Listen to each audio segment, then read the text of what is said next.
Everyone, तो आज हम जो है उग्र राष्ट्रवाद के युग के बारे में पढ़ने जा रहे हैं। जैसे कि हम पिछली वीडियो में उदारवादी दल के बारे में पढ़ चुके हैं, तो इस बार हमारा फोकस उग्र राष्ट्रवाद के युग को कंप्लीट करना है। आपको एक बार ब्रीफ में बता दूं कि कांग्रेस जो है उसकी स्थापना 1884 में हुई थी।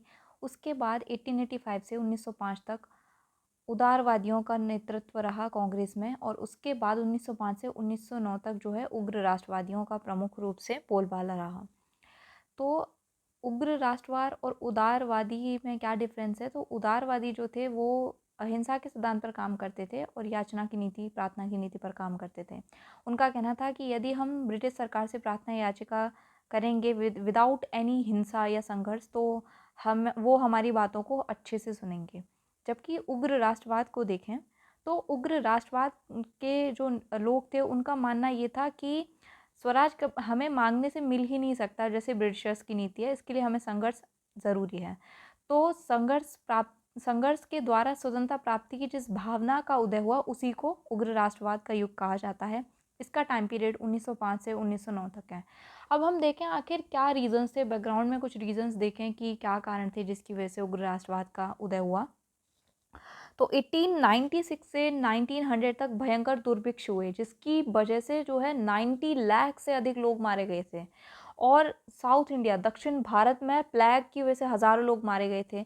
सांप्रदायिक झगड़े हो रहे थे, लेकिन ब्रिटिश सरकार को इन चीज़ों का कोई फ़र्क नहीं पड़ रहा था। वो अपने ही धुन में मगन थे। उन्होंने इस चीज़ को लेकर कुछ भी कार्य नहीं किए, कुछ भी राहत कार्य नहीं किए। तो इस चीज़ को लेकर भारतीयों में जो है आक्रोश उत्पन्न हुआ कि ब्रिटिशर्स जो हैं ये सिर्फ यहाँ पर आकर धन एकत्रित करने का काम कर रहे हैं और इंडिया में कुछ भी रिफॉर्म करने की कोशिश नहीं कर रहे हैं, जो भी हालात हैं उनको सुधारने का कुछ भी कार्य नहीं कर रहे हैं। तो ये रीज़न्स था, और भी रीज़न्स हैं काफ़ी। तो अब उन रीज़न्स के बारे में हम देखते हैं। तो पहला कारण है, जो भी कांग्रेस में उदारवादी दल था वो जो अन्य विनय की नीति कर रहा था और ब्रिटिशर्स उनकी बात सुन नहीं रहे थे। तो एक कांग्रेस के एक खेमे में इस चीज़ को लेकर काफ़ी आक्रोश उत्पन्न हुआ कि अब हम इतनी याचिका कर रहे हैं लेकिन कोई इम्पैक्ट तो पड़ नहीं रहा है इन लोगों के ऊपर, और ना ही ये हमारी बात सुनने की कोशिश कर रहे हैं। और इसके अलावा उनके दिमाग में अब ये चीज़ फिट हो गई कि स्वराज यदि हम मांगना चाहते हैं तो ये मांगने से तो मिलने वाला नहीं है, इसके लिए हमें संघर्ष करना ज़रूरी है। अब कुछ घटनाएं ऐसी हुई जिन घटनाओं की वजह से क्या हुआ, उग्र राष्ट्रवाद चरम स्तर पर पहुंच गया और जिन्होंने इसको और मतलब कहते हैं ना, आग में घी डालने का काम किया। तो इन घटनाओं ने आग में घी डालने का काम किया। तो इसमें कौन कौन सी घटनाएं थी? 1892 का भारत परिषद एक्ट, ये एक्ट आया, इसका काफ़ी विरोध किया गया। फिर 1897 में नाटू बंधुओं को तो निर्वासित कर दिया गया, तिलक को जेल में डाल दिया गया, सॉरी, बाल गंगाधर तिलक को जेल में डाल दिया गया। इस चीज़ को लेकर भी काफ़ी आक्रोश उत्पन्न हुआ। 1898 में आईपीसी के सेक्शन 124 ए में कुछ कठोर नए लॉज डाले गए और 156 ए को जोड़ा गया, जिसकी वजह से लोगों में भी काफ़ी आक्रोश हुआ। इसके अलावा कलकत्ता कॉरपोरेशन एक्ट आया, जिसमें कि जो कलकत्ता के निगम थे उसकी संख्या को कम कर दिया गया।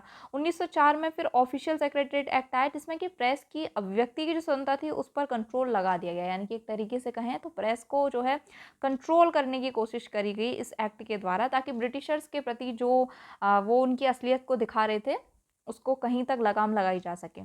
1904 में फिर भारतीय विश्वविद्यालय अधिनियम आया, जिसके द्वारा सरकारी विश्वविद्यालयों पर कंट्रोल को और अधिक बढ़ा दिया गया। अब यदि हम और देखें और क्या रीजंस थे, और रीजंस थे कि अब जो है भारतीयों के आत्मविश्वास में वृद्धि हो रही थी, धीरे धीरे उनका जो है कॉन्फिडेंस बिल्ड हो रहा था।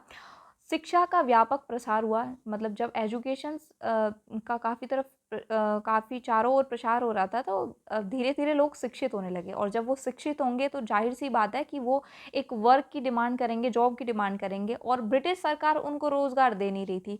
तो धीरे धीरे बेरोजगारी में वृद्धि हुई और उन्होंने अपनी बेरोजगारी के लिए फिर इस ब्रिटिश सरकार को ही उन्होंने जो है जिम्मेदार ठहराया।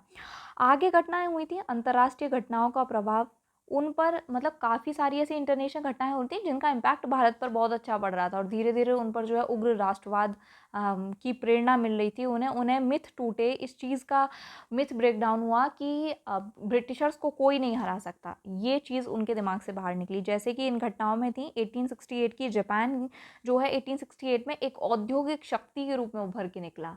जो लोगों के दिमाग में था कि जो ब्रिटिशर्स हैं यही हैं, काफ़ी पावरफुल हैं, तो उस चीज़ को लेके दिमाग से उनके ये निकली। उसके बाद 1896 में इथियोपिया के द्वारा इटली की पराजय हुई।